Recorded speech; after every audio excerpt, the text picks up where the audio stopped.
নমস্কার, আমি সুকৃতি রঞ্জন বিশ্বাস। আজকে আমি একটা বুকলেট পেয়েছি। এই বুকলেটটা নিয়ে আপনাদের সামনে কয়েকটা কথা বলবো। বুকলেট নাগরিকত্ব সম্পর্কীয় বুকলেট। আপনারা জানেন যে আমরা একটা বুকলেট করেছিলাম। এই বুকলেটটা আমরা করেছিলাম এপ্রিল মাসের 2 তারিখে। এই বুকলেটটা আমরা করেছিলাম এপ্রিল মাসের 2 তারিখে। আমাদের এই বুকলেটটার নাম ছিল উদ্বাস্তুদের নাগরিকত্ব কা-19 এবং তার বিধি, রুলস। এটা নিয়ে আমাদের এই বুকলেটটা ছিল। এই বুকলেট সম্পর্কেও 2-4 কথা আগে আমি আপনাদের বলেছি। আমাদের এই বুকলেটটা বেরোবার পর দেখেছিলাম আরেকটা বুকলেট বেরিয়েছে, মানিক ফকির এবং তাদের যে সংগঠন দামাল বাংলা, তারা একটা বুকলেট বের করেছে এবং বুকলেটটা তারা প্রকাশ করেছিল কলকাতা প্রেস ক্লাবে আনুষ্ঠানিকভাবে বেশ জাঁকজমক করে। আমরা যদিও আমাদের এই বুকলেট আমরা বের করেছিলাম, আমরা কোনো আনুষ্ঠানিকতা করিনি, ছোট বুকলেট এমনি জাস্ট বেরিয়েছে। আমরা বিলি বন্টন বিক্রি যেটুকু যা করা সম্ভব সেটা আমরা করেছি। আর একটা বুকলেট আমি মানিক ফকিরের সেই বুকলেট পড়িনি, আমি হাতে পাইনি, পড়িনি। আর একটা বুকলেট বেরিয়েছে, এটা এই মে মাসে, মানে 2-3 দিন আগে। আপনারাও দেখেছেন, আনন্দবাজারে এ সম্পর্কে একটা রিপোর্ট লিখেছে, বেশ ভালো রিপোর্ট লিখেছে। সেটা হলো এই বুকলেটটা, এই যে আপনারা দেখতে পাচ্ছেন এই বুকলেট। এই বুকলেটটা বেরিয়েছে 2-3 দিন আগে। আমি কালকে সন্ধেবেলায় বুকলেটটা হাতে পেয়েছি। হাতে পেয়ে একটু পড়েছি, পড়ে সে সম্পর্কে আপনাদের 2-4 কথা বলবো এই কারণে যে এইসব বুকলেট যা বেরোচ্ছে, এটা তো বিভিন্ন সংগঠনের পক্ষ থেকে বের করা হচ্ছে। তাদের একটা নাগরিকত্ব সম্পর্কে কিছু বক্তব্য আছে। আমার মতে এই সমস্ত সংগঠনগুলি নাগরিকত্ব সম্পর্কে যে ব্যাখ্যা বিস্তার করে, যে আলোচনা করে, যে শিক্ষা মানুষকে দেয়, সেইটা উদ্বাস্তুদের নাগরিকত্বের পক্ষে বেশ ক্ষতিকর। এবং এই কারণেই এ বিষয় নিয়ে 2-4টে কথা বলা প্রয়োজন বলে আমার মনে হয়। এই যে বুকলেটটা বেরিয়েছে, এই বুকলেটটা নাম রেখেছে নাগরিক থেকে শরণার্থী। বুকলেটটার নাম নাগরিক থেকে শরণার্থী। কি আছে তার বিষয়ে? ভিতরে কভার পেজে যেটা লিখেছে সেটা বলছে এনআরসি আছে, সিএএ 2003 আছে, সিএএ 2019 এ সম্পর্কে আছে, আর আছে সিএআর 2024। সিএআর মানে হচ্ছে সিটিজেনশিপ অ্যামেন্ডমেন্ট রুলস। এই যে বিধি, যেটা 2024-এ কয়েকদিন আগে, ইলেকশনের আগেই, এই যে কয়েকদিন আগে বেরিয়েছে, এটা সম্পর্কে আছে। এইটা নিয়ে কয়েকটা প্রবন্ধ, আমি প্রবন্ধগুলো দেখলাম। বেশিরভাগটা হচ্ছে আসাম সম্পর্কীয় বিষয়। আসাম সম্পর্কীয় বিষয়ে আমার কাছে খুব গুরুত্বপূর্ণ কোনো লেখা বলে আমার মনে হয়নি। তো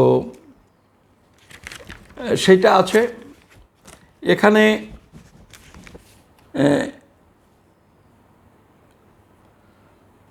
মোট আছে বোধহয় 4, 5 আর 3, 8টা প্রবন্ধ ওর মধ্যে ওরা সংকলন করেছে। তার মধ্যে 2018 সালের একটা প্রবন্ধ আছে, 2018, 18 আর 6, 24, 6 বছর আগের। আরেকটা প্রবন্ধ আছে 2021, আরেকটা প্রবন্ধ আছে 2021। এই 3টে প্রবন্ধ 18, 21, 21। আর 5টা প্রবন্ধ আছে। এই 5টা প্রবন্ধই মূলত আসাম কেন্দ্র করে, আসামের সমস্যা কেন্দ্র করে এইটা আছে। সম্ভবত এই মানুষগুলিও অধিকার হতে পারেন, এইটা আছে। আর একটা ভূমিকা জুড়েছেন। স্বাভাবিকভাবে ভূমিকাটা এটা সাম্প্রতিক হবে। তো এইটা আছে। আমি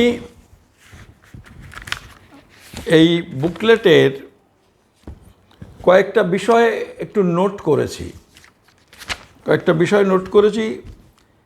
সেটা হলো এই বুকলেটটাতে বলার চেষ্টা হয়েছে যে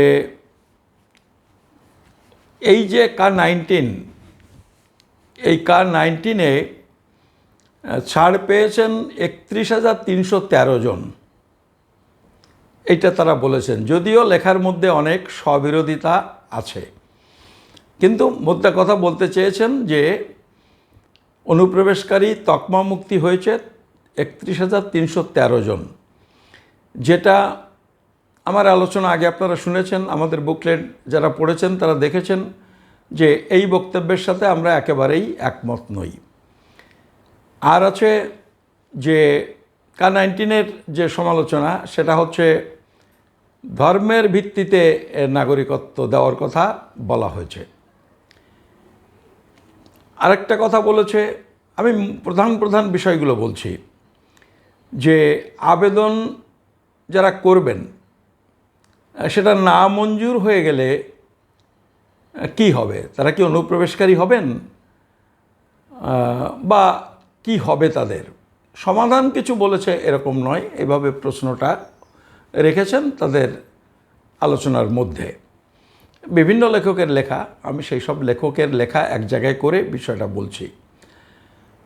আর একটা বিষয় তারা বলছেন, সেটাও একটা প্রশ্ন আকারে রেখেছেন, যে CAA দিয়ে নাগরিক আর বেনাগরিক বাছাই করা হচ্ছে কিনা, এইসব কথাগুলো বলেছেন। আর উল্লেখ করার মতো বলি যে এই যে সংগঠন এবং এই যে পত্রিকা বা এই যে বুকলেট, এই বুকলেটের প্রকাশকও সম্ভবত প্রসেনজিৎ বসু, মানে মূলত সংগঠনটার প্রধান লোক হচ্ছেন প্রসেনজিৎ বসু। প্রসেনজিৎ বসু হলেন, আগে CPM করতেন, তারপরে CPM ছেড়ে দিয়েছিলেন বা ওনাকে CPM থেকে বহিষ্কার করেছিল, কিছু একটা হবে। উনি CPM-এর মূলত CPM-এর লোক, DYF, SFI এইগুলো করতেন। সেখান থেকে CPM পার্টিতে গেছিলেন, কেন্দ্রীয় কমিটিরও বোধহয় সদস্য ছিলেন। তো তিনি হয়তো ভূমিকাটা লিখেছেন। তো তিনি এই 31,313 জন সম্পর্কে বলছেন, আমি একটু পড়ে আপনাদের শোনাই। সেটা হলো যে জেপিসিতে কেন্দ্রীয় ইন্টেলিজেন্স ব্যুরো কমিটিকে জানিয়েছিল যে পাকিস্তান থেকে আসা যে 31,313 জন শরণার্থী ভারতে প্রবেশের সময়েই ধর্মীয় নির্যাতনের কথা জানিয়েছিলেন, তারাই কেবল এই আইনের ভিত্তিতে নাগরিকত্ব পাবেন।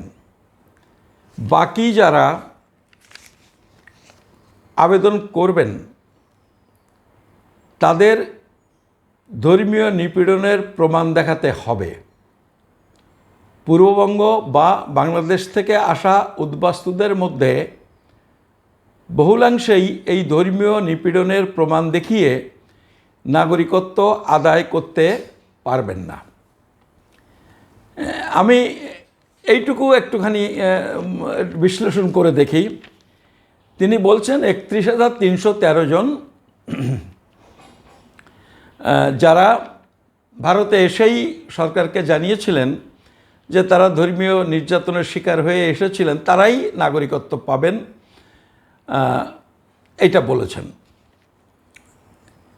জেপিসি রিপোর্টে ঠিক তা বলেনি। আসলে কথাটা উনি সামান্য বিকৃত করেছেন। এই কথা জেপিসি রিপোর্টে লেখা নেই। জেপিসি রিপোর্টে লেখা আছে এই 31,313 জন হবেন ইমিডিয়েট বেনিফিশিয়ারি। ইমিডিয়েট বেনিফিশিয়ারি মানে এক্ষুনি মানে আইনটা হওয়ার সাথে সাথে এই 31,313 জন উপকৃত হবেন।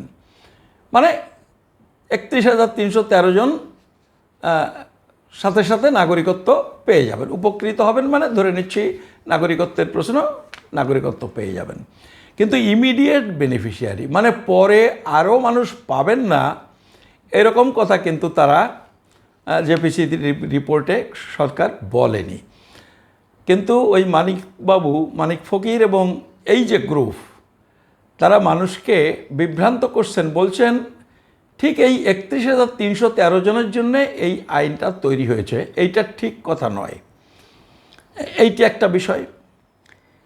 দেখুন এই কথাটা তারা নিজেরাই কিভাবে খণ্ডন করছেন। ঠিক তার পরের লাইন দেখুন, বাকি যারা আবেদন করবেন, উনি লিখছেন বাকি যারা আবেদন করবেন তাদের ধর্মীয় নিপীড়নের প্রমাণ দেখাতে হবে।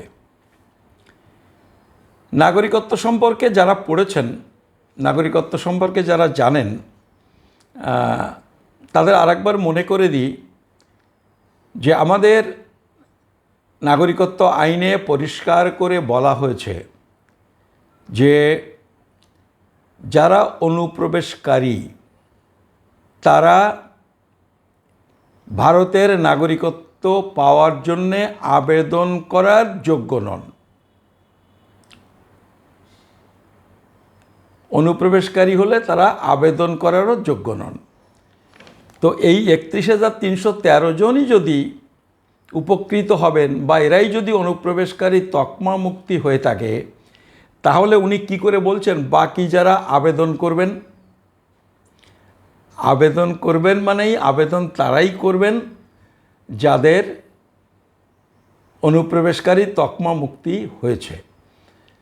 আসলে 2014 সালের যে সীমারেখা তারা বলেছেন, এই 2014 সালের সীমারেখার আগে 6টা সম্প্রদায় 3টে দেশ থেকে যারা এসেছেন, সরকার একটা সাধারণ অ্যামনেস্টি পরিষ্কার বলেছে জেপিসি রিপোর্টে, সাধারণ অ্যামনেস্টি ঘোষণা করেছেন যে তারা আর ভারতে অনুপ্রবেশকারী নন।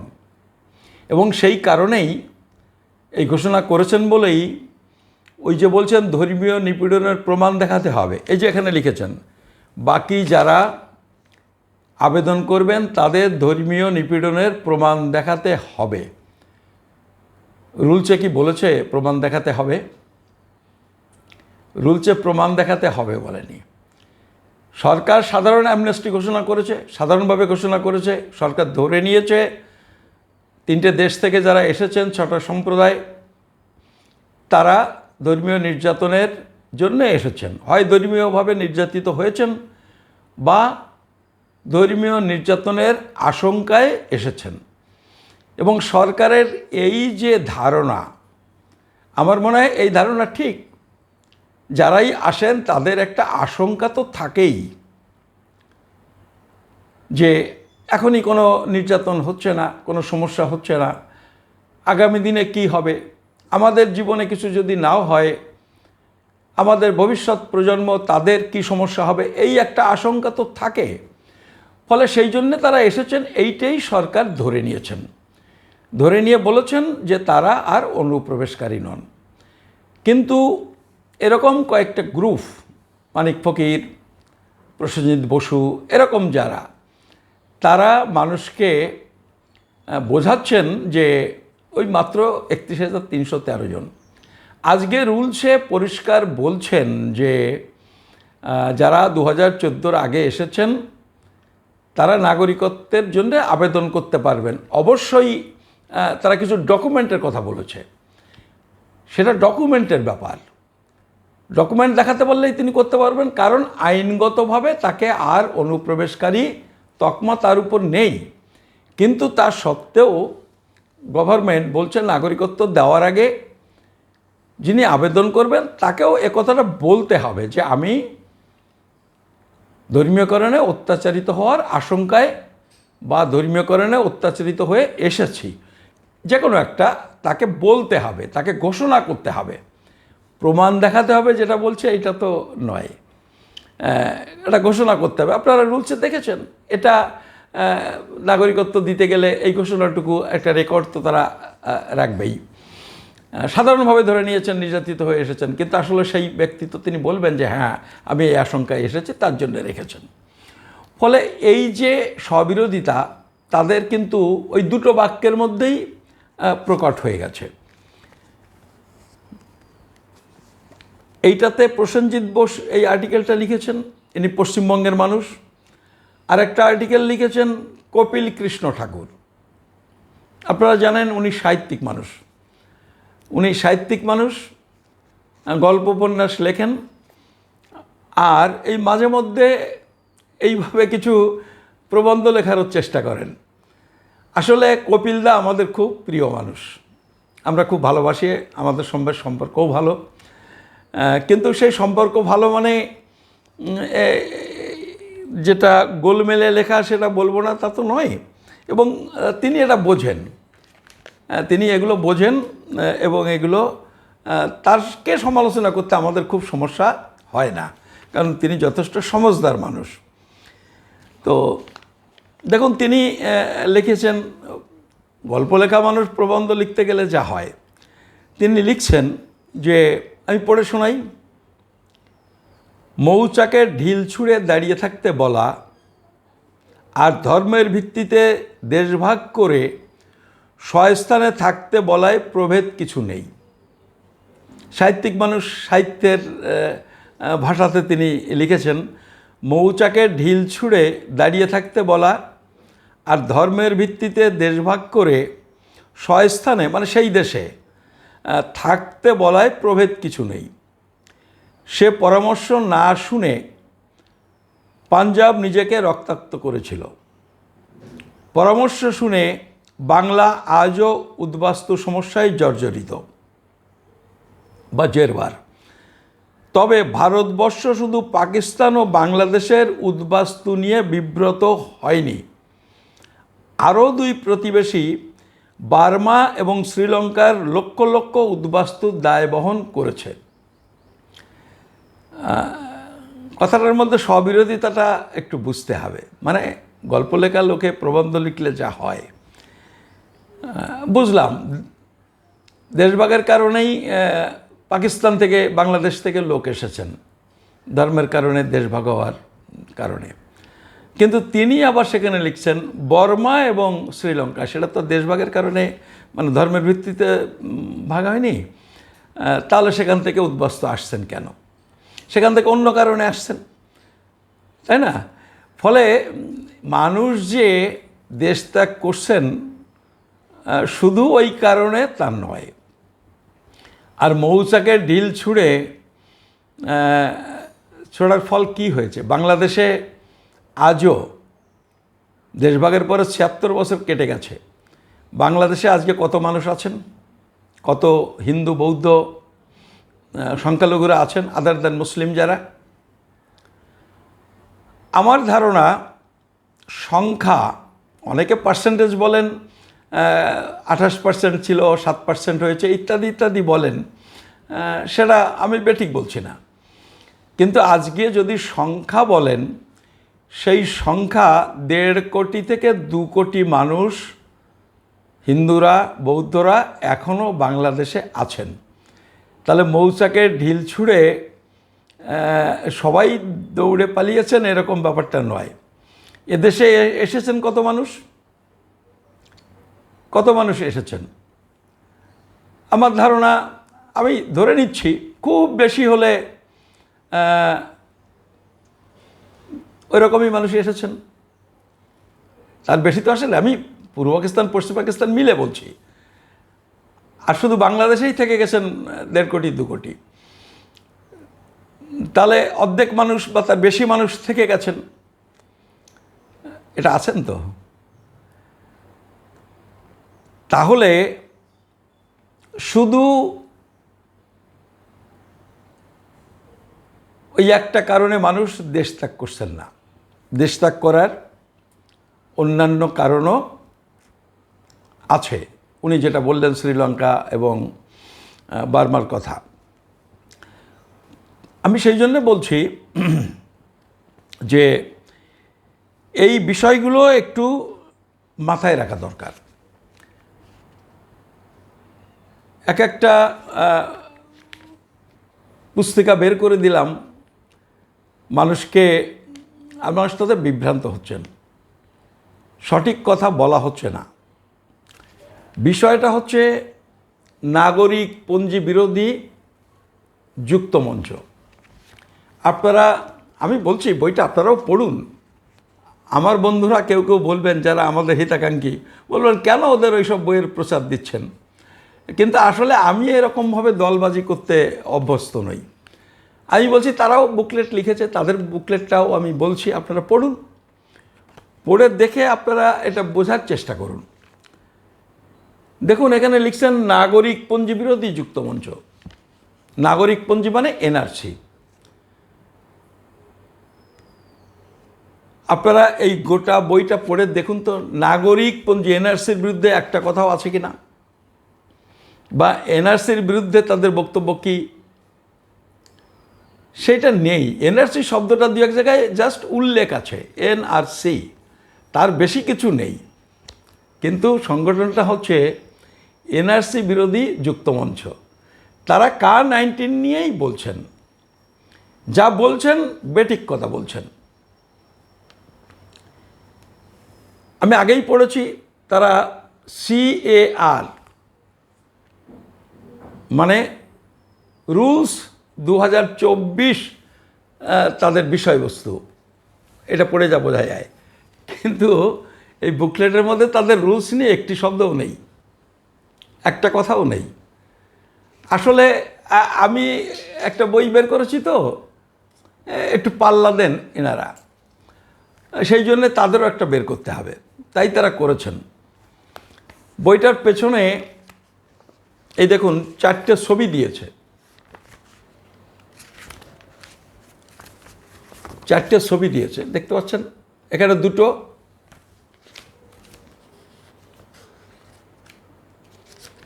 আর এ পাশে 2টো, এই 4টে ছবি দিয়েছেন, সাদা কালো ছবি দিয়েছেন।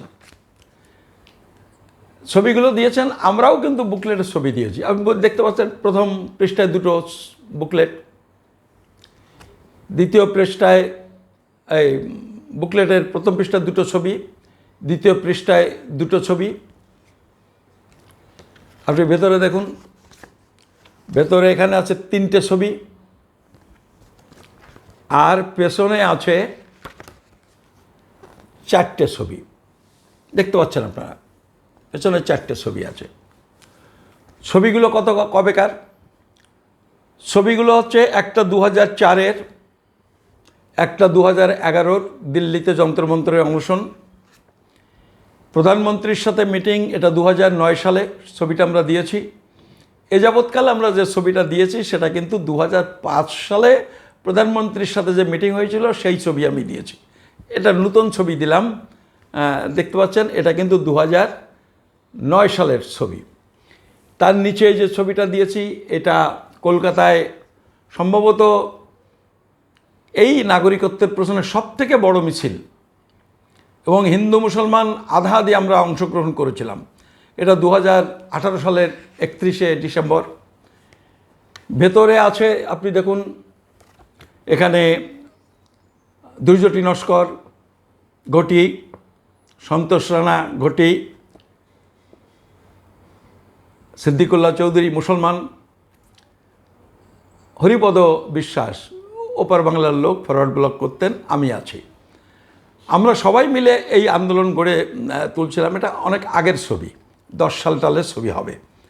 তারপরে দেখুন এখানে বৃন্দা করাতের একটা ছবি। বৃন্দা করাত আমাদের আন্দোলনে বহুভাবে তিনি সহযোগিতা করেছেন। তারপর একটা অনশনের ছবি আছে 2011-র ছবি আছে। এইটা প্রধানমন্ত্রী তার দপ্তরের একজন রাষ্ট্রমন্ত্রীকে পাঠিয়েছিলেন আমাদের অনশন মঞ্চে আমাদের দাবি দাওয়াগুলো সব টুকে নিয়ে যাওয়ার জন্যে। তারপর আছেন ভারতবর্ষের সবথেকে সম্মানীয় মুসলমানদের মধ্যে মাহমুদ মাদানী সাহেব, যে মাদানী পরিবার, তিনি এমপি ছিলেন। তিনিও এসে তাদের সমাজের পক্ষ থেকে, মুসলমানদের পক্ষ থেকে আমাদের হিন্দু উদ্বাস্তু যারা এসে পড়েছে তাদের আন্দোলনের সহমর্মিতা জানাতে এসেছিলেন। তারপরে ছবি দেখুন, এটা রামবিলাস পাসওয়ান। রামবিলাস পাসওয়ান আর বুঝতে পারছেন, অনেক প্রভাবশালী লিডার, মারা গেছেন। তিনিও আমাদের অনশন মঞ্চে এসে আমাদের সমর্থন জানিয়েছেন। এসব ছবিগুলো আমরা দিয়েছি। তার মানে কি, আমি কথাটা বলছি এই কারণে, আমরা 2004-05 সাল থেকে লড়াইটা লড়ছি। আমরা উদ্বাস্তু আন্দোলনটা 2004-05 সাল থেকে বলছি। আর আজকে এই যে 4টে ছবি এটাই দিয়েছেন, 4টে ছবি 2019 সালের। একটা রাজাবাজারে মিটিং করছিলেন, তার একটা ছবি দিয়েছেন। একটা একাডেমি অফ ফাইন আর্টস একটা ছোট্ট হল আছে, 50-60 জন বসে মিটিং করা যায়, সেখানে একটা মিটিং করেছে, তার একটা ছবি দিয়েছেন। সব 2009 সালে। আমার বলার যে এরা আসলে উদ্বাস্তু আন্দোলনের লোক নন। এরা 2019 সালে মুসলমান প্রশ্নটা সামনে এনে মুসলমানদের একদিকে যেমন ভয় দিচ্ছিল মোদি, 3 কোটি মুসলমান অনুপ্রবেশকারী তাদের ফেরত পাঠাবেন, এইসব হুমকি যখন দিচ্ছিল, তখন এরা মুসলমান প্রশ্নটা নিয়ে তাদের পাশে দাঁড়িয়ে ওই K-19 এটা ধর্মনিরপেক্ষ চরিত্র লঙ্ঘন করেছে, এটা বেআইনি ইত্যাদি ইত্যাদি ওদের বুকলেটের মধ্যে লিখেছেন। কত 236টা কেস করেছেন। এরাও নাকি কেস করেছেন, আমাকে বলেছেন, করেছেন কিনা জানি না। প্রসেনজিৎ নিজে আমাকে বলেছেন যে তারাও সুপ্রিম কোর্টে কেস করেছেন K-19 বাতিল করার জন্যে। এইসব কাজটা করার জন্যে তারা এসেছিলেন। আসলে একটা কথা পরিষ্কার বুঝে নিন যে 31,313 জন নয়, 2014 সালের আগে যারা 6টা সম্প্রদায়ের মানুষ 3টে দেশ থেকে এসেছেন, তারা প্রত্যেকেই আজকে অনুপ্রবেশকারী তকমা তাদের চলে গেছে। এই ব্যাপারে কোনো সন্দেহ নেই। আমার বুকলেটটা পড়ে নেবেন, আমি নানান তথ্য দিয়ে এটা বুঝিয়েছি। এবং সেই কারণেই 2014-র আগে যারা এসেছেন, যারা ভারতীয় নাগরিক নন, তারা আবেদন করতে পারেন। অনুপ্রবেশকারী থাকলে আপনি আবেদন করতে পারতেন না। আপনি আবেদন করতে পারেন, কিন্তু আমরা বলছি না আপনি আবেদন করুন। কেন বলছি না? বলছি তার কারণে, আবেদন করলে আপনি নাগরিকত্ব পাবেন না। কিন্তু এরা এখানে যেটা বলছে যে আবেদন করলে, আবেদন না মঞ্জুর হলে আপনি অনুপ্রবেশকারী হয়ে যাবেন, এইটা কিন্তু ঠিক নয়। এই কথাটাও তারা এখানে বেঠিক বলেছে। কেন? কারণ অনুপ্রবেশকারী তকমা আপনার চলে গেছে। আপনার আবেদন না মঞ্জুর হলেও আপনি অনুপ্রবেশকারী আর হবেন না, কারণ আপনি 2014 সালের আগে এসেছেন। সেক্ষেত্রে আপনার অবস্থান কি হবে? সেক্ষেত্রে আপনার অবস্থান হবে, আপনি ভারতে বেনাগরিক কিন্তু বৈধভাবে বসবাসকারী। ধরুন এটা না মঞ্জুর হয়ে গেলে, তার কথা ওরা বলছে। লোক তো বহু এসছেন, যারা আবেদন করবেন না তাদের কি হবে? আবেদন না করলে কি নাগরিক? তারা যে নাগরিক নন আপনি এই কপিলবাবুর লেখা থেকেই বুঝতে পারবেন। কপিলবাবু এক জায়গায় লিখছেন, এই দেখেন, এগুলো লিখতে গিয়ে সমস্যাগুলো করে বসেন। তো কপিলবাবু লিখছেন যে 1971 সালে বাংলাদেশ স্বাধীনতা যুদ্ধের সময়কার শরণার্থীদের নাগরিকত্ব না দেওয়ার নির্দেশ, একটা সার্কুলার হয়েছিল। যদিও তা কোনো আইন নয়, এ সময়েও মেনে চলার চেষ্টা হয়। তারপরে বলছেন, যেটা আপনাকে নোট করতে হবে, শিক্ষিত সচেতন উদ্বাস্তুরা আইনি পথে নাগরিকপত্র ও জীবিকা খুঁজে নিতে পারলেও বঞ্চনার শিকার হন সাধারণ পরিবারগুলি। তার মানে কি হলো? তার মানে হলো যারা এসে পড়েছেন, ভোটার তালিকায় নাম উঠেছে, তারা নাগরিক নন। এই কথার মধ্যে দিয়ে তিনি বলেছেন যারা ওখান থেকে একটু সচেতন লেখাপড়া জানার লোক, তারা এখানে এসে আবেদন করে নাগরিকত্ব অর্জন করেছেন, তারা নাগরিক। আর বাদবাকি যারা, তারা ভারতে বেনাগরিক কিন্তু বৈধভাবে বসবাসকারী। ফলে ভারতে বেনাগরিক এবং বৈধভাবে বসবাসকারী যারা, তারা নাগরিকত্বের আবেদন করে যদি না মঞ্জুর হয়ে যায়, সেক্ষেত্রে তারা এখানে বেনাগরিক কিন্তু বৈধ বসবাসকারী হিসেবেই থেকে যাবেন। এবং বেনাগরিক বৈধ বসবাসকারী হলে কি হবে, কি অধিকার পাবেন, কতটুকু পাবেন না, সেগুলো সরকার এখন অবধি কোনো নীতি নির্ধারণ করেনি।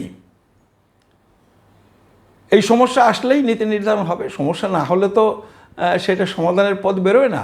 তবে এর আগেও আমি বলেছি, 13ই ডিসেম্বর, এই গত 13ই ডিসেম্বর গুয়াহাটি হাইকোর্টের ডিভিশন বেঞ্চ একটা রায় বলেছে যে এরকমভাবে যারা ভুলভাবে, ইনকারেক্টলি, ইংরেজিতে লিখেছে ইনকারেক্টলি, যারা নাগরিক হিসেবে দাবি করে এখানে বসবাস করছিলেন, পরে যদি প্রমাণ হয় তারা নাগরিক নন, মানে এই যে ভোটার তালিকা ইত্যাদি ইত্যাদি নাম আছে, এরা নাগরিকত্বের জন্য দরখাস্ত করলেন এবং নামঞ্জুর হয়ে গেল, এই রকম লোক, মানে ইনকারেক্টলি তারা নাগরিক বলে দাবি করছিলেন, তাদের কি হবে? এটা নিয়ে তো গুয়াহাটি হাইকোর্টের রায় দিয়েছে অলরেডি, এটা জানতে হবে। বলেছে তার আধার কার্ড থাকতে পারে, তার প্যান কার্ড থাকতে পারে, তিনি কাজের অধিকার পাবেন, তিনি এখানে বাসস্থানের অধিকার পাবেন, তিনি এখানে শিক্ষার অধিকার পাবেন, এরকম বলেছে 5টা অধিকার তিনি পাবেন। এবং বলেছেন যে অন্যান্য কার্ডগুলো থাকবে, কিন্তু ভোটার তালিকায় নাম থাকবে না, পাসপোর্ট যদি থেকে থাকে ওটা কেটে নেওয়া হবে।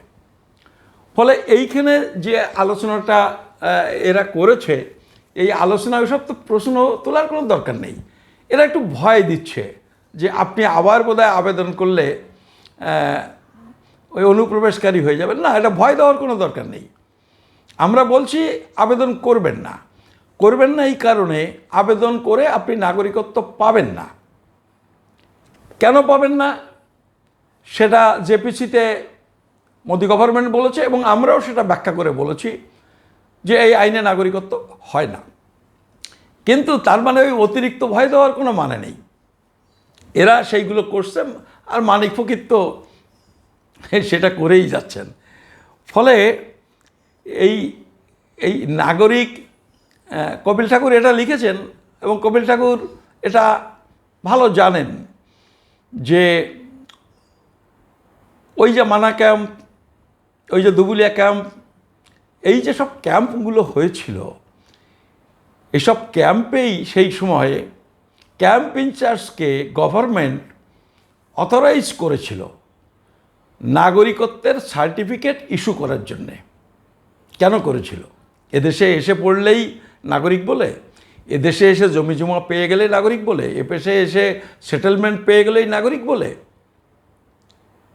এদেশে এসে ভোটার কার্ডে নাম উঠে গেলে নাগরিক বলে না। গভর্নমেন্ট সেই সময় থেকে তারা চেষ্টা করেছিল, অত্যন্ত সহজ করে দিয়েছিল। যারা আছেন গিয়ে বললে হতো স্যার আমাকে সিটিজেন সার্টিফিকেটটা দিন, হয়তো একটা হাতে লেখা সার্টিফিকেট নিয়ে নিতেন, কারণ তিনি তো জানেন যে সে ওই ক্যাম্পে আছেন, তার অন্যান্য ডকুমেন্টগুলো, ক্যাম্পে থাকার যে ডকুমেন্ট, সেগুলো দেখালে হয়ে যেত। ফলে নাগরিকত্বের সার্টিফিকেট নেওয়া এইটা একটা গুরুত্বপূর্ণ বিষয়। এটা না হলে সে নাগরিক নয়। এবং সেটা এই কপিল দাও তার ইসের মধ্যে লিখেছেন, আমি দেখেছি একটা জায়গায়, ঠিক এই মুহূর্তে আমার চোখে পড়ছে না, তিনি ওই 1948 সালের 19শে জুলাইয়ের প্রশ্ন তুলেছেন। কেন তুলেছেন? কারণ সংবিধান বলেছে 48 সালের 19শে জুলাইয়ের পরে আসলে নাগরিকত্ব পেতে গেলে আপনাকে আবেদন করে নাগরিক প্রমাণপত্র নিতে হবে, সার্টিফিকেট নিতে হবে। ফলে এটা আছে। তো এইগুলো এখন ভুল বললে তো হবে না, কিন্তু তা সত্ত্বেও আমি বলছি যে এই যে প্রসেনজিৎ বসু, উনি হয়তো ভাবছেন যে এগুলো অনেকের চোখে পড়বে না, কিন্তু এই প্রথম এদের স্লোগান কী ছিল? এদের স্লোগান ছিল নো কা নো এনআরসি, এর বাইরে কিন্তু ছিল না। এখনও আমি কয়দিন আগে বলেছি, সিপিএম কি বলেছে তার ইশতেহারে? বলেছে কা 19 বা কা 19 বলেনি, কা বাতিল করতে হবে, মানে কা 19 না কোনটা বলেনি, কা বাতিল করতে হবে। বাতিল করার পরে কি? বাতিল করলে কি উদ্বাস্তুরা নাগরিকত্ব পাবেন? না। একই কথা যারা সুপ্রিম কোর্টে 235টা 36টা মামলা করেছে তারা বলেছে বাতিল করতে হবে, তারপরে কোনো কথা নেই। তার মানে কি? তারা এইটা মুসলমানদের যে সেন্টিমেন্ট সেটাকেই তারা গুরুত্ব দিয়েছে, কিন্তু উদ্বাস্তুদের যে বাতিল করলে সমস্যা মিটবে না এটাতে গুরুত্ব দেয়নি। এবং তাদের স্লোগানই ছিল, আপনারা জানেন, নো কা নো এনআরসি, এটাই তাদের স্লোগান ছিল। এবং তার এক বড় হোতা, বড় লিডার হলেন এই প্রসেনজিৎ বসু। কিন্তু এই বুকলেটে কি লিখছে দেখুন। এইটা যেভাবেই হোক আমাদের কথাটা হয়তো একটু কানে ঢুকেছে, মাথায় গেছে, যে কারণে প্রকাশ্যে বলতে লজ্জা পাচ্ছেন হয়তো, কিন্তু একটা কথাকে লিখে ফেলেছেন। আমি একটু পড়ে শোনাই। উনি যে আর্টিকেলটা লিখেছেন 21শে এপ্রিল 2021 সালে আনন্দবাজারে লিখেছিলেন। আসলে এই বইটাকে বলা যায় আনন্দবাজার সংকলন। এই সব আর্টিকেলগুলো বোধহয় একটি বোধহয় ইন্ডিয়ান এক্সপ্রেসে বেরিয়েছিল, বাদ বাকি সব আর্টিকেলগুলো আনন্দবাজার পত্রিকায় ছেপেছে, সেইগুলো একটা সংকলন বের করেছে। ফলে এই নাগরিক থেকে শরণার্থী না বলে এটা যদি বলতো আনন্দবাজার সংকলন, সেইটাই ভালো হতো। আর আনন্দবাজার সংকলন মানে আপনি বুঝতে পারছেন, আনন্দবাজার আজ পর্যন্ত যারা উদ্বাস্তুদের নাগরিকত্বের প্রশ্নে সঠিক ডাইরেকশানে কথা বলছেন তাদের সম্পর্কে 2004 সাল থেকে এই পর্যন্ত একটি কথাও লেখেনি।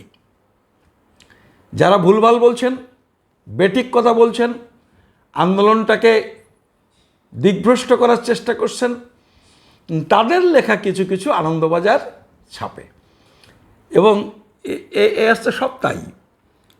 ফলে এটা আনন্দবাজার সংকলন হলেই ভালো হতো।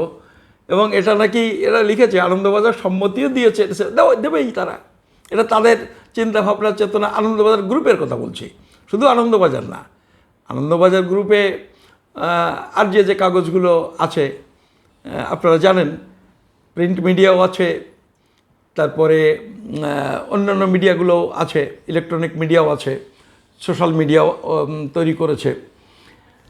তো যাই হোক, আমি যে কথা বলছিলাম কি বলেছে দেখেন এখানে।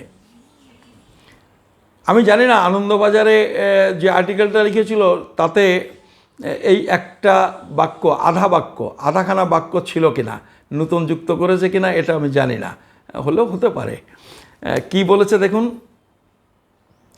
বলছে সিএএ 2003 এবং সিএএ 2019 এই দুটি আইনকেই বাতিল করা এবং নতুন আইন পাশ করে, এই যে কথাটা, নতুন আইন পাশ করে 2014 বা 2019 লোকসভা নির্বাচনের ভোটার তালিকায় নথিভুক্ত সকলকে ভারতের নাগরিক হিসেবে মান্যতা দেওয়া।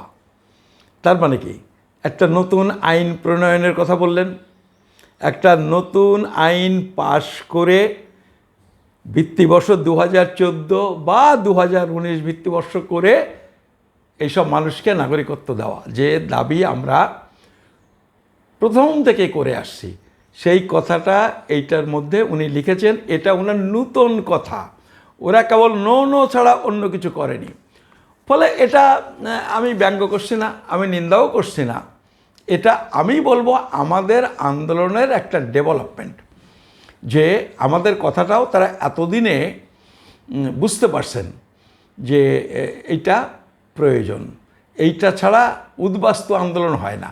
আর আসলে এরা তো উদ্বাস্তু আন্দোলনের লোক নন, এরা তো 2019 সালের মাঝামাঝি বা শেষ দিকে গিয়ে তারা এইদিকে এসেছেন উদ্বাস্তু আন্দোলনটাকে দিগ্ভ্রষ্ট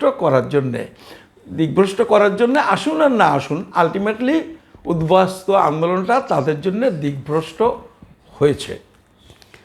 তো এইটা একটা বিষয়।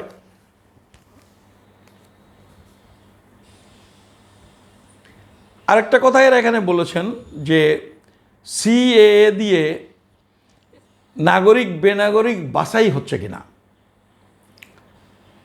সিএএ দিয়ে বেনাগরিক নাগরিক কী করে বাছাই হবে? ওরা বলছে এটা বাছাই করার জন্য এটা হয়েছে। কী করে বাছাই হবে? সিএ থেকে দরখাস্ত যারা করবে না তাদের কি করে বুঝবে? তাদের তো আর বাছাই করতে পারবে না। এরা বলছে যেই আবেদন করবে, আবেদন করার মানে হচ্ছে ভারতের নাগরিকরা তো আর আবেদন করবে না, বেনাগরিকরা আবেদন করবে, তার মানে নাগরিক বেনাগরিক বাছাই হয়ে গেল। এইসব যুক্তিগুলো খাড়া করে, ছেলে মানুষই যুক্তি সব খাড়া করেছে।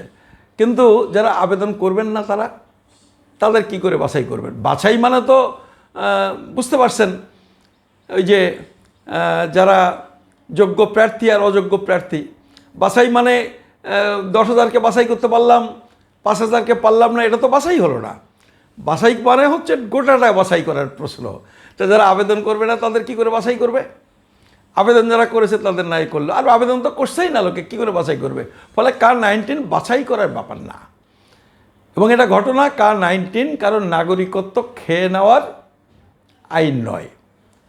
নামঞ্জুর হলেও সে তো নাগরিক ছিল না, তাই নামঞ্জুর হলেও তিনি নাগরিক নন, ফলে তার নাগরিকত্ব খেয়ে নেওয়ার প্রশ্ন নেই। যদি কেউ পেয়ে যান পেয়ে গেলেন, কিন্তু পাবে না। আমরা বলছি পাবে না।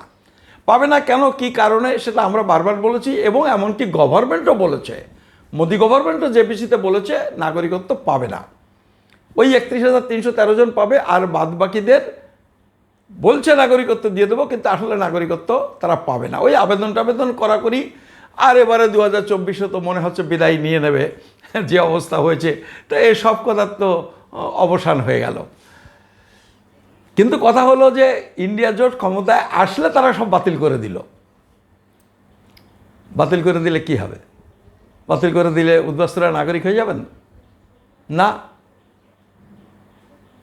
উদ্বাস্তুরা তো নাগরিক হবেন না। মনমোহন সিং যখন ক্ষমতায় ছিলেন মধ্যেখানে 10 বছর, তখনই তো ওই যে 1551 জন যাদের উড়িষ্যার কেন্দ্রপাড়ায় যাদের নোটিশ ধরিয়েছে, ওই স্টেটের বিজেপি গভর্নমেন্ট দেশ ছাড়ার নোটিশ দিয়েছে, তখন তো কেন্দ্রে তো মনমোহন সিং।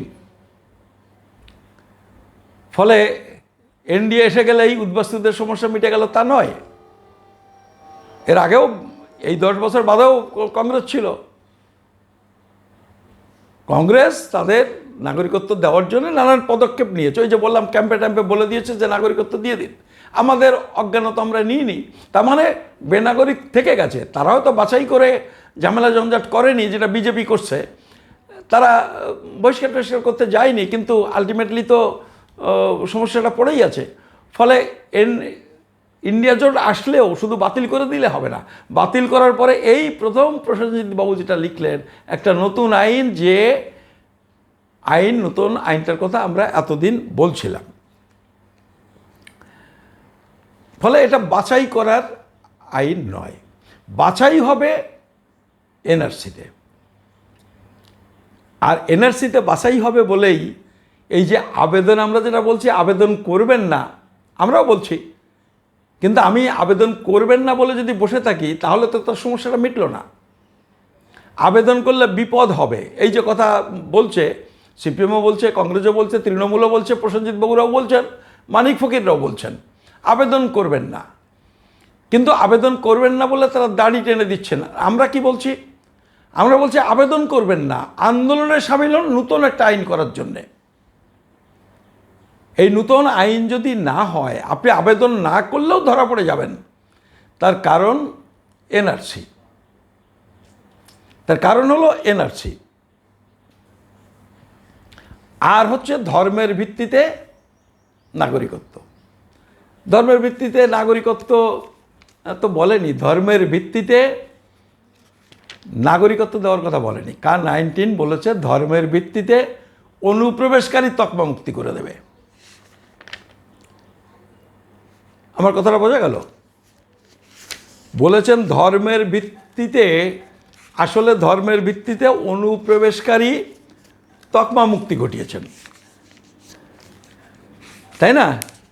আপনারা একটু ভালো করে খেয়াল করুন, ধর্মের ভিত্তিতে নাগরিকত্ব হয়নি, নাগরিকত্ব কেউ পায়নি।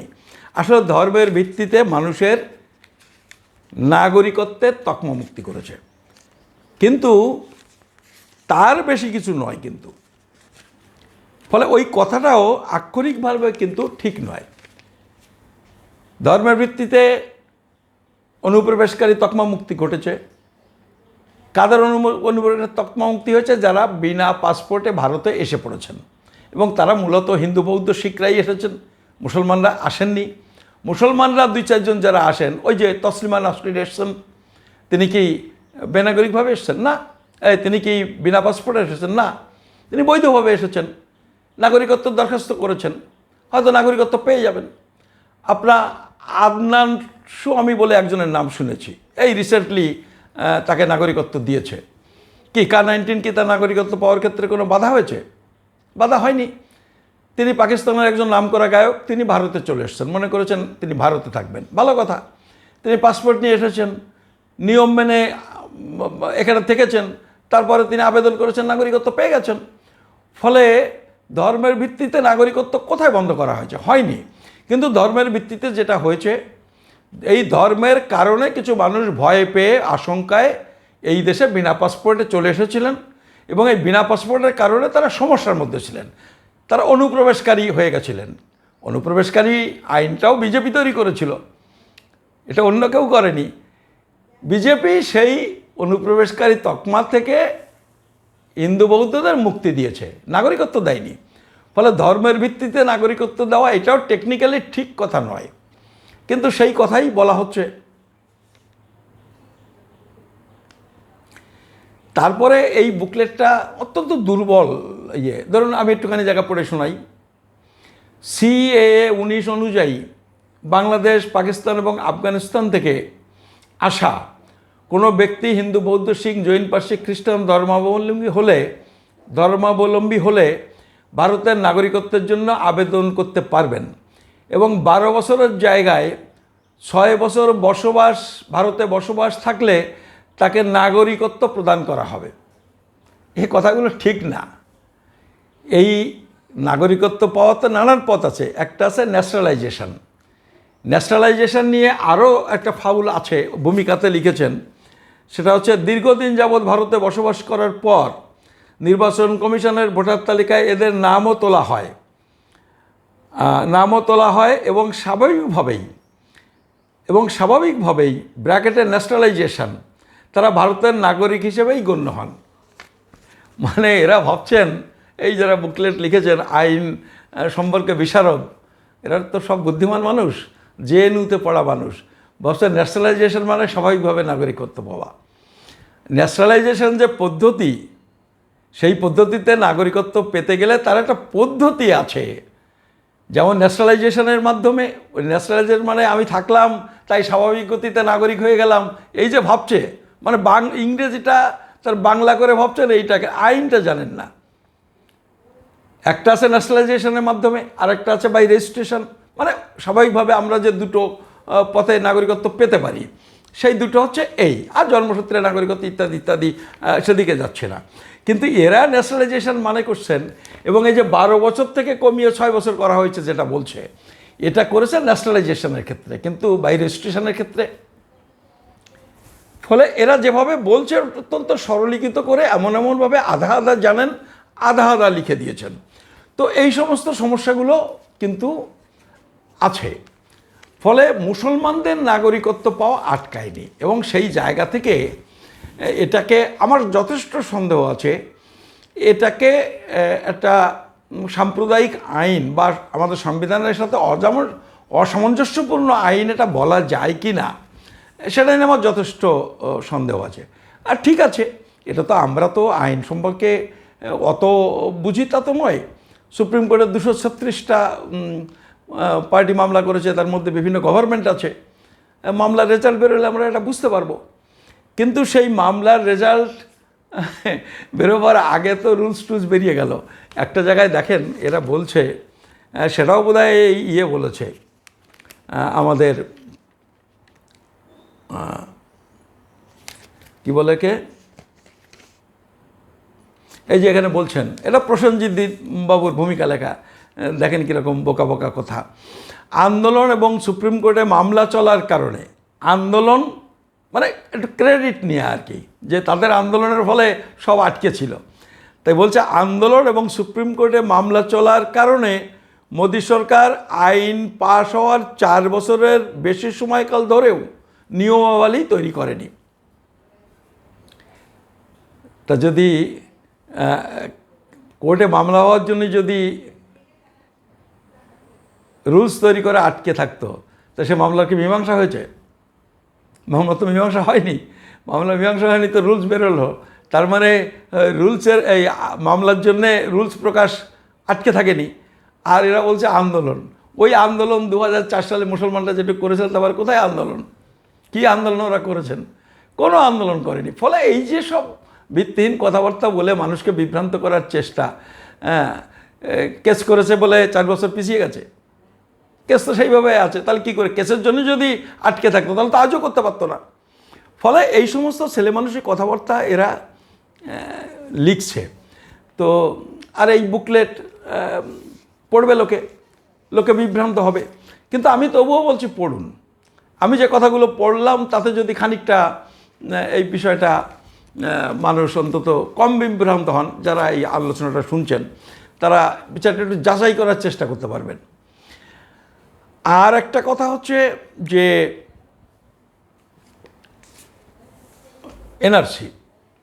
এনআরসির আইন কবে হয়েছে? এনআরসির আইন হয়েছে 2003 সালে। এনআরসি বিরোধী সংগঠন কবে তৈরি হয়েছে? 2019-20 সালে। ব্যাপারটা বুঝুন। আমরা আন্দোলন তো সেই সময় থেকে করে যাচ্ছি, এরা বেশি বুদ্ধিমান লোক, এরা সব ক্রেডিট তারা নেওয়ার জন্য এখন উঠে পড়ে লেগেছে। কারণ আনন্দবাজারের বন্ধুবান্ধব আছে, টাইটেলগুলো বুঝতে পারছেন, প্রসেনজিৎ বসু ইত্যাদি ইত্যাদি, তাদের কথা একটু আনন্দবাজার লেখে, আমাদের কথা তো কেউ লিখবে না। ফলে আনন্দবাজারে তারা যা বলছেন সেটাই করে। আর আমি এই কথা বলছি, কয়জন শুনবেন আপনারা? আনন্দবাজারে একটা রিপোর্ট বেরিয়ে গেলে তারা নেতা হয়ে গেলেন, তারা এই কাজটা করছেন। 2003 সালে এনআরসি আইন হয়েছে, এবং এই পুরো বুকলেটটাতে দেখবেন কোনো জায়গায় 14 ধারা বাতিল করতে হবে এই কথা বলেনি। কিন্তু এনআরসি বিরোধী যুক্তমঞ্চ এনআরসি 14 ধারা বাতিল করতে হবে এই কথা বলেনি। আমার কথা হলো যে মূল সমস্যা হচ্ছে নাগরিকত্ব। আমার নাগরিকত্ব যদি হয়ে যায়, তারপরে এনআরসি করলো কি করলো না, তাতে কি যায় আসে? ফলে এই জায়গাটা বাদ দিয়ে এইসব কথা বলার, সেই জায়গাটা গুলিয়ে দিচ্ছে, সেই জায়গাটা ঝামেলা পাকাচ্ছে, সেই জায়গাটা মানুষকে বিভ্রান্ত করছে, নাগরিকত্বের প্রশ্নটা সামনে আনছে না। আর ওই এনআরসি বলে একটা এদিক ওদিক করার চেষ্টা করছে। এনআরসির সাথে কার-19 কোনো সম্পর্ক নেই, এটা আপনারা স্বাভাবিক বুদ্ধিতে বোঝেন। এনআরসি হয়েছে 2003 সালে এনআরসির আইন, আর কার-19 হলো 19 সালে। এর মধ্যে তো এনআরসি হয়ে যেতেই পারতো। আর ওই যে এর মধ্যে এই সমস্ত কথা বলছেন যে ওই ক্রোনোলজি বুঝিয়েছেন অমিত শাহ, কোথায় মোদি কি বলেছেন, আরে ওইগুলো কি বিষয়বস্তু নাকি? আইন নিয়ে কথা বলুন। তারা নির্বাচনের জন্য কোথায় কি বলছে, এই যে এখন যে ভাষণগুলো দিচ্ছে যে কংগ্রেসের ইশতেহারে এখানে এই আছে, এখানে এই আছে, এখানে এই আছে, একটাও সত্যি কথা বলছে? মোদি একটাও সত্যি কথা বলছে? সমস্ত জিনিসগুলো বিকৃত করছে, নাহলে মিথ্যে কথা বলছে। ফলে সেই কথা নিয়ে আলোচনা করে বুকলেট করে লাভটা কি? বিষয়টা হচ্ছে আইনের প্রশ্ন, আইন নিয়ে কথা বলুন। আসলে আইনটাই বোঝে না। ফলে আমি আপনাদের বলবো যে আইনটা নিয়ে আপনারা আমাদের বুকলেটটা আপনি পড়ুন, আর সেই সাথে এই বুকলেটগুলো পাশাপাশি রেখে পড়ুন, তাহলে বিষয়টা অনেকটা আপনারা বুঝতে পারবেন। এবং আমি আপনাদের বলছি যে যাই বলুক, ওই সমস্ত পুরনো জিনিসগুলো দিয়ে মাথা গুলিয়ে ফেলার কোনো দরকার নেই। আমাদের একটা নতুন আইন দরকার। যারা ভারতে আমরা স্থায়ীভাবে বসবাস করি তাদের নাগরিক ঘোষণা করে একটা আইন তৈরি করবে। এইটাই হচ্ছে আন্দোলন, এইটাই হচ্ছে কথা। আমরা ওইসব আবেদন করে নাগরিকত্বের পথে যাব না, কারণ ওইভাবে আমাদের পক্ষে নাগরিকত্ব অর্জন সম্ভব নয়। ফলে একটা কথাই মাথায় ঢুকে নিন এবং সেই কথায়, সেই দাবিতে আপনারা সোচ্চার হন। আগামী দিনে আন্দোলনে নামতে হবে, সেটা হচ্ছে ভারতে স্থায়ীভাবে বসবাসকারী সবাইকে নাগরিক ঘোষণা করে একটা নতুন আইন তৈরি করতে হবে। ব্যাস এইটুকুই। এই কথাগুলো বলে আপনাদের সবাইকে নমস্কার, ধন্যবাদ।